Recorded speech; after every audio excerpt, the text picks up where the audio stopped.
Olá, bom dia, tudo bem? Meu nome é Eduardo Saig, esse é o Café das 10, seu programa semanal, onde a gente conversa com os profissionais de recursos humanos sobre os vários temas da área. Hoje eu vou receber uma amiga querida, acho que foi uma das primeiras pessoas que eu entrevistei lá nos idos de 2015, e desde então a gente ficou muito próximo.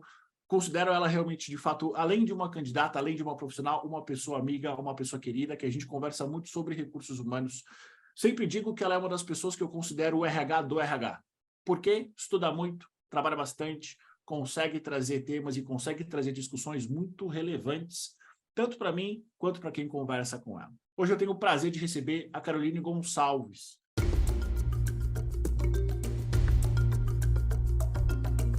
Carol, bom dia, como é que você está? Bem-vindo ao Café das 10. Bom dia, Edu. Obrigado pelo convite e obrigado aí pela sua introdução.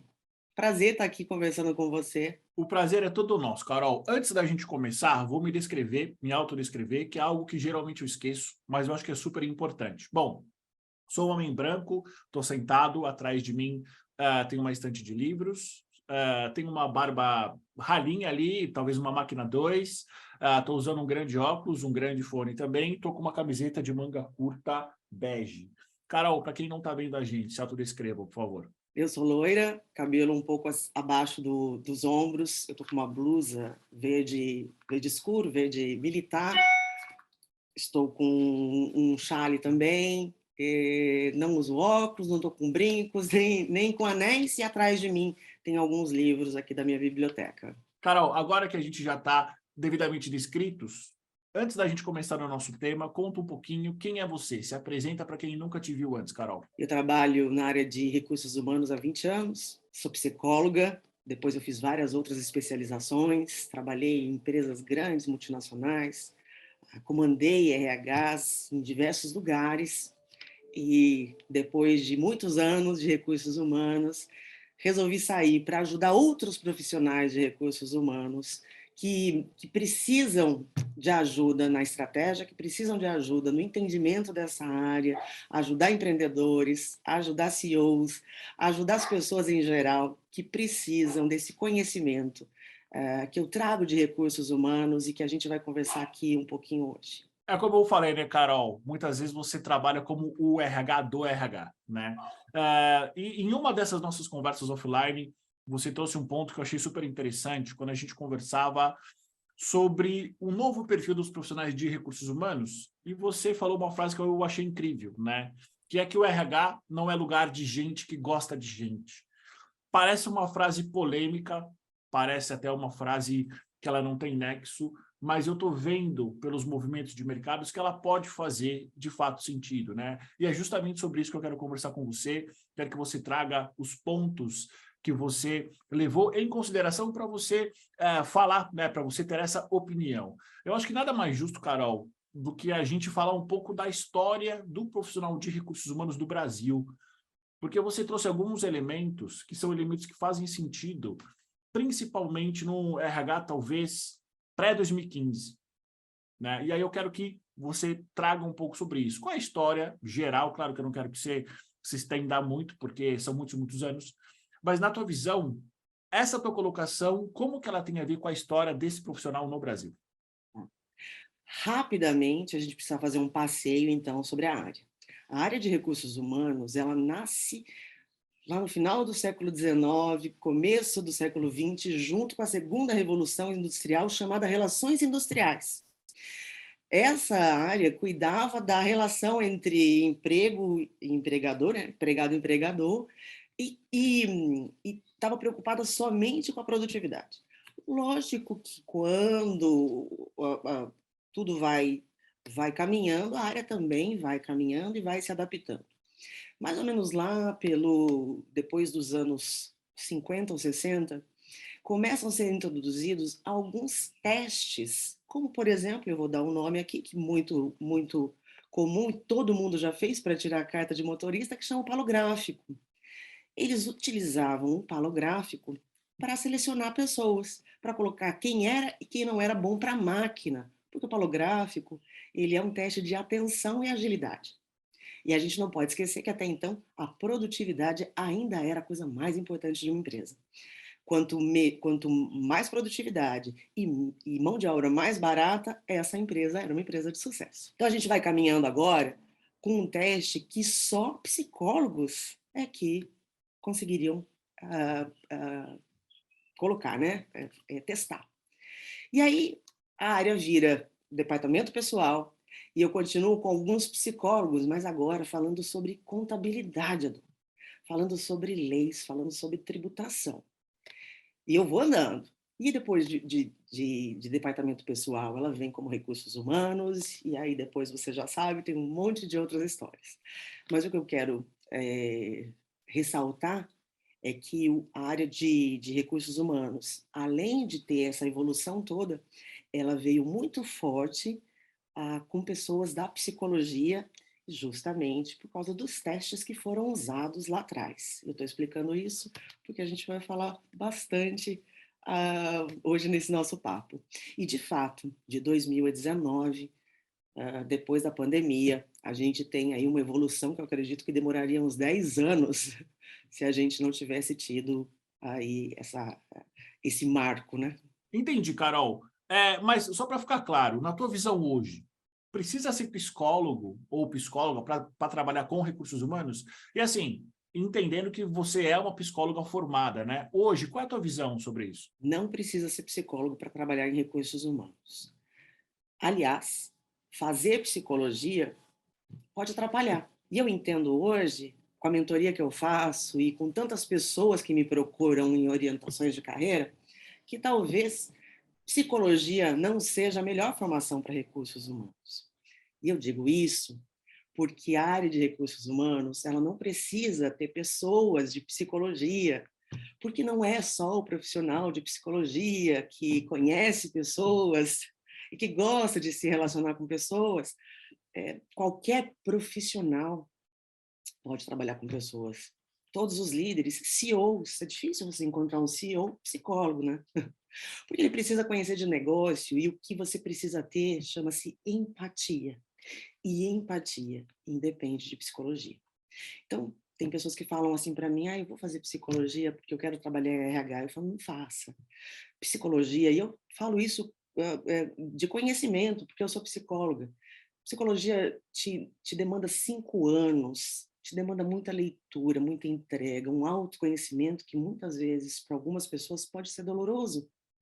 E aí ela vai chegar dentro dos recursos humanos e ela não vai ter a oportunidade nem de falar Freud. Porque lá dentro dos recursos humanos, o que precisa são estratégias. Então, a gente não tem que ter uma área onde olhe para o empregado, onde olhe para o colaborador como alguém sofrido, como alguém que precisa de ouvidos e de um muro de lamentações para chorar. Se você olha para as pessoas desse jeito, você pode trabalhar ou você tem a oportunidade de render mais num hospital, num projeto social, numa escola. A gente precisa olhar para aquelas pessoas como todas com potenciais, porque todas têm. Tratá-las como adultos, entendê-las e não chegar naquele clichê ou no modismo, vamos fazer isso porque está dando certo. Não, ouça as pessoas, eles são adultos, a gente não está trabalhando com crianças. Então, quando eu falo é uma área que não é uma área de gente, porque a empresa é uma empresa de gente. Ela é uma área de números de pessoas. E que gosta de gente, porque é uma condição sine qua non. Eu só sou eu por causa de você. Eu sou loira porque você tem o cabelo escuro. Porque se não existisse você, ninguém saberia se meu cabelo é claro ou escuro. Então eu preciso do outro para saber quem sou eu. Então não gostar de pessoas, eu posso chamar que seria uma psicopatia, uma sociopatia. Aliás, até o sociopata gosta de pessoas, matá-las, né? Mas gosta, ele não vai atrás da árvore, vai atrás de mulheres, de vida, para ceifar vidas. Então, eu acho que tirar esse romantismo do RH, de que a gente precisa gostar de pessoas, a gente precisa tratar as pessoas como com flores. Não, o RH ele é protagonista de muitas estratégias. Mas ele precisa entender que na empresa o protagonismo não é dele, é do líder. E se assim ele quiser, se tudo bem, sai do RH e vai ser. Se você não é líder do RH, vai ser líder em outra área. Mas a gente precisa dar palco a algumas pessoas. O palco não é do recursos humanos. A estratégia é. Tenho duas perguntas para te fazer. A primeira é a seguinte: entendendo que você não precisa ser formado ou ter uma formação em psicologia para trabalhar com recursos humanos, e que é uma área que basicamente qualquer formação permite isso, se você fosse listar as 5 principais competências que você acha hoje para um profissional ter, para ele ser um bom profissional da área de RH, quais seriam essas 5? A primeira você falou, né, que é empatia. Então vamos lá, quais são as outras 4? Pronto. Psicólogo ou não, e aí eu não quero generalizar dizendo que psicologia não é importante no recursos humanos. Qualquer área pode ser importante, não só psicologia. Tá? Então, além da empatia, uma pessoa de recursos humanos, ela precisa ter coragem. Edu, quando uma pessoa de recursos humanos entra numa empresa, ela entra emprestando o corpo para aquela empresa. Eu nunca vou falar como recursos humanos em terceira pessoa. Eu sou uma área que falo que sou a empresa, eu sou a porta de entrada, eu sou a porta de saída, e para isso eu preciso ter coragem suficiente. Coragem suficiente de pegar aquele negócio para mim, de comprar aquilo tudo e falar, é meu. Então, vou falar um exemplo bobo. Erramos, olha, na primeira pessoa erramos. Então, a hora extra foi paga errado. A pessoa vai lá e chega no Recursos Humanos e fala, ó, pagaram errado aqui minha hora extra. Você nunca vai ouvir alguém de recursos humanos falar, olha, vamos falar com o RP, vamos falar com a empresa, porque ela errou. Não, nós erramos, nós vamos rever, nós vamos estar pagando. É sempre nós, nós, nós. Então, eu preciso de gente corajosa para isso. Eu preciso de gente corajosa que chame a responsabilidade para si. Eu preciso de pessoas, aí, empatia, coragem, eu preciso de pessoas resolutas. Cara, você tem que amar problema, porque você está lá para resolver. As pessoas, quando procuram você, elas têm problemas e elas querem em você a solução daquele problema, que com certeza tem a ver com pessoas, porque empresas são pessoas. Então, você precisa ter, e aí eu já entro na quarta, criatividade suficiente para encontrar soluções para aquela pessoa, para o seu cliente interno. E, por último, e não menos importante, você precisa ter neutralidade. Um RH que tem favoritismos, um RH que tem agenda dupla, um RH que não se mostra andando de acordo com o que fala, um RH íntegro. Porque, sim, é super difícil trabalhar no RH. As pessoas estão de olho em você o tempo inteiro. As pessoas veem em você um exemplo e não deixam de estar errada. Então, é uma área que é sacrificante. Você imagina que, depois de uma sexta-feira muito atribulada, você pega o elevador da empresa, você vai lá descer 10 andares e você vê uma pessoa de RH falando, ai, gente, não acredito que hoje é sexta-feira. Ai, como essa empresa tá chata, ai, como é isso, como é aquilo. Cara, se você é uma dessas pessoas, você está trabalhando no lugar errado. Então, empatia, coragem, resolução, a, Criatividade criatividade e e, por outro lado, neutralidade. neutralidade.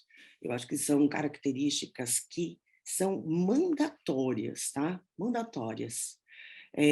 Mais uma coisa que eu quero falar sobre neutralidade é que, às vezes, na nossa mão está uma, uma, uma discussão de sucessão. Dentro da nossa mão está uma discussão de promoção, de desligamento, porque a gente está lá dentro, a gente está sentado nessa mesa. Nesse momento, eu não posso ter favoritismo. Eu não posso, aquela eu não gosto muito, aquela eu gosto. Não existe isso. Se você não olhar para as pessoas sabendo que todas elas têm talento, todas elas têm direito a oportunidades, independente se você gosta dela ou não, porque a gente não está falando ali de amizade. A gente está falando de pessoas produtivas, a gente está falando de carreiras. Se você não tem esse entendimento, você pode prejudicar a vida de alguém. Isso não tem nada a ver com os teus problemas. Então, neutralidade é extremamente importante, pouco falada, mas extremamente importante nessa área. Muito bom, Carol. E a minha segunda pergunta é, para quem está vendo esse nosso vídeo agora e talvez deseja trabalhar com recursos humanos, às vezes está estudando ou mesmo quer fazer uma transição de carreira e nunca teve contato com a área da maneira corporativa, da maneira como é feita no dia a dia. Você consegue trazer para a gente alguns exemplos do que são estratégias de recursos humanos? Porque eu percebo que tem muitos profissionais da área que não sabem fazer ou não têm a menor ideia do que é uma estratégia de RH. Nossa, eu posso dar exemplo de atração de talentos. Hoje, a atração de talentos é a área mais demandada, talvez mais difícil de recursos humanos. Por quê?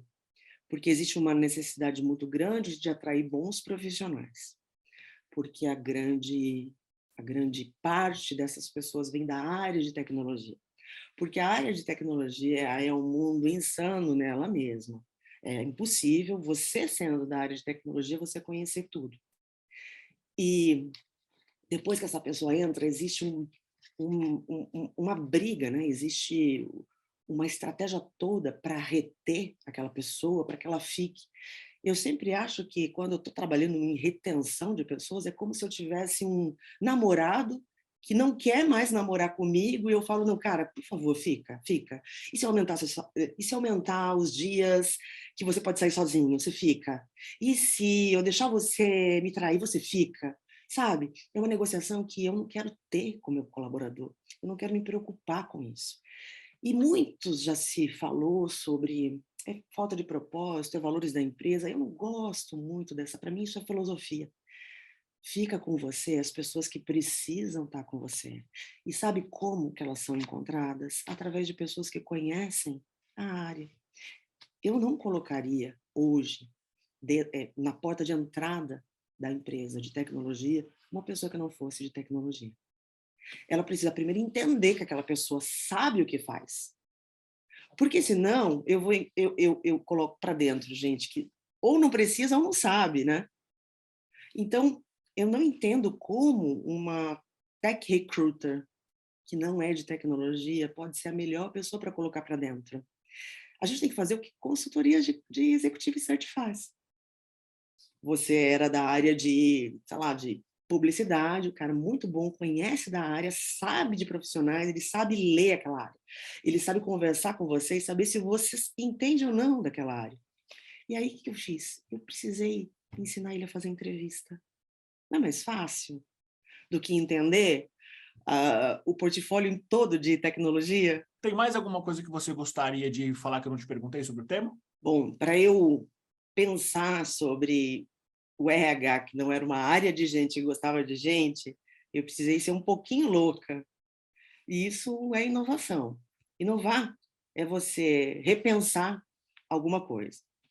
Porque se você só pensar um jeito diferente, é reforma. Então, você precisa dar um outro significado para aquilo. Eu gosto muito de pensar no seguinte: se eu não soubesse fazer, como é que eu faria? Então, eu acho que é a hora do recursos humanos fazer isso. Se ele não soubesse fazer, como ele faria? Será que são psicólogos que precisam estar lá dentro? Será que todo mundo, será que um people analytics, ele precisa saber de gente? Ele precisa ter empatia suficiente? Ele precisa gostar de se comunicar? Será que ele precisa estar presente o tempo inteiro?